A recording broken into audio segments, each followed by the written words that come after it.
An-Nisa ayat 17 ya, sampai 18. Innamat taubatu 'ala Allahi lil ladzina ya'maluna su'an bijahalatin thumma yatubuna min qarib. Pelan-pelan. Quran surah keempat ayat ke-17 sampai 18. Fokus. Di amalan pertama apa? Taubat. Jadi mohon izin ya, maaf sekali, mumpung masih di awal-awal ini, masih ada 7 hari ke depan. Yuk kita isi, katanya mau ke surga. Saya tuh gini ya, kadang kalau malam pulang, suka ngelihat gitu, kadang pulang tengah malam jam 12, jam 1, kadang-kadang menjelang fajar, saya lihat anak saya tertidur gitu. Dari yang paling besar sampai yang paling kecil, saya suka pandang dulu wajahnya. Saya lihat istri saya. Yang terbayang di benak saya, kita nih kumpul lagi nggak di akhirat? Ketemu lagi nggak gitu? Karena situasinya ngeri gitu teman-teman. Ngeri. Ada anak-anak lucu, kita sayangi, jalan, mereka ketawa, kita bahagia gitu. Tapi kan kita nggak bisa bela dia di hadapan Allah. Kecuali kita siapkan sekarang. Saya tuh suka tanya, ya Allah ini saya ketemu lagi nggak gitu. Terus saya bangunkan istri saya, kita sholat. Mudah-mudahan kita ketemu lagi, kita minta sama Allah anak kita.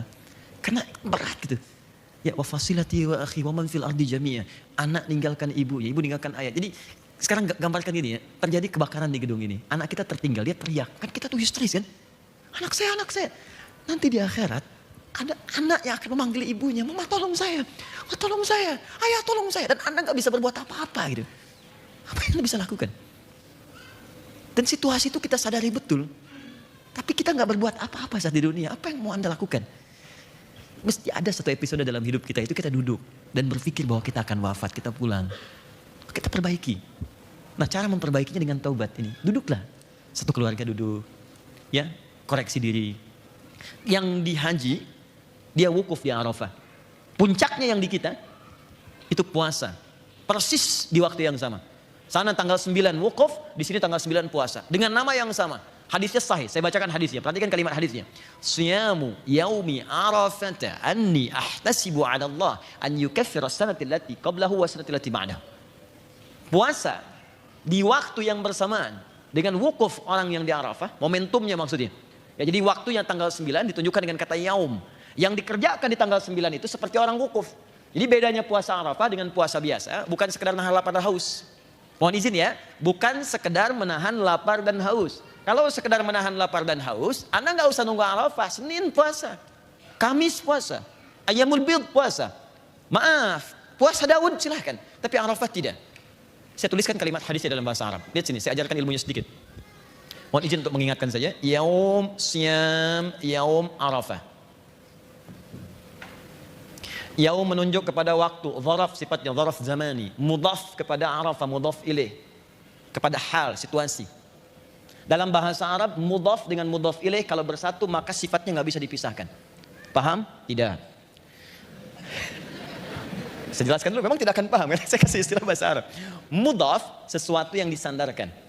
Mudhaf ilaih, yang jadi sandaran. Antara yang disandarkan dengan yang jadi sandaran nggak bisa dipisahkan. Contoh, qalam Adi Hidayat. Ini spidolnya Adi Hidayat. Qalam mudhaf ilaih Adi Hidayat. Disatukan. Maka saya dengan spidol ini nggak bisa dipisahkan. Ya, misal, saya akan pergi, spidolnya tertinggal. Begitu saya pergi, orang akan mengatakan, Ustadz, itu spidolnya ketinggalan. Karena dia melekat dengan saya. Baik, sama persis. Ketika spidolnya diambil orang, ditanya, itu spidol siapa? Itu spidolnya Ustadz Adi Hidayat. Melekat dengan saya. Yaum melekat dengan Arafah. Yaum menunjuk kepada waktu tanggal 9-nya. Di saat tanggal 9, yang di sana wukuf, di sini puasa. Tapi saat Anda puasa, kerjakan seperti orang wukuf. Apa sifatnya? Arafah. Arafah artinya kenal. Kalau ditambah tak itu sifat. Bisa baik, bisa yang kurang baik. Ada 2 riwayat dinamakan dengan Arafah. Pertama tentang manasik pada Nabi Ibrahim ketika diajarkan malaikat Jibril. Setelah selesai, Ibrahim alaihissalam mengatakan Araftul an. Sekarang saya tahu. Yang kedua, sifat muhasabah. Kisah Nabi Adam alaihissalam. Ketika Adam alaihissalam dengan sifat kemanusiaannya berbuat salah dengan istrinya Sayyidah Hawa, kemudian turun dari surga ke bumi. Quran surah 2 ayat 38. Adam konon dalam sejarah diturun di wilayah Asia Selatan India. Hawa di wilayah yang sekarang disebut dengan Jeddah nenek. Kalau teman-teman haji atau umrah nanti ke Jeddah, di sisi Laut Merah, lurus dikit, perempatan pertama sebelah kiri itu ada sepeda ontel agak besar.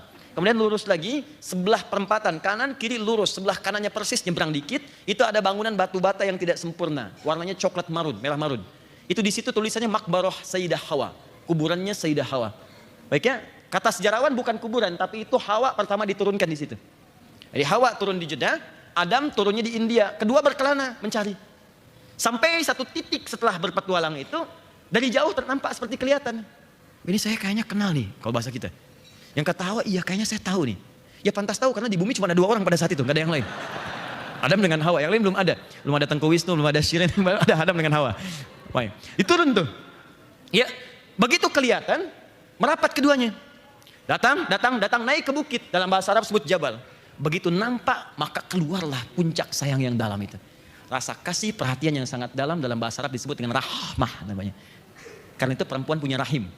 Karena di dalam rahim itu ada sosok yang sangat dikasihi dengan sayang yang sangat dalam. Dia rela menderita sulit miring kanan kiri, yang penting sayang itu tetap ada. Ade yang baik ya, jaga ya, sabar, lahiran lancar. Disayang-sayang pada sakit. Quran surah 7 ayat 189. Rahmah. Maka naiklah ke atas sampai sekarang disebut Jabal Rahmah.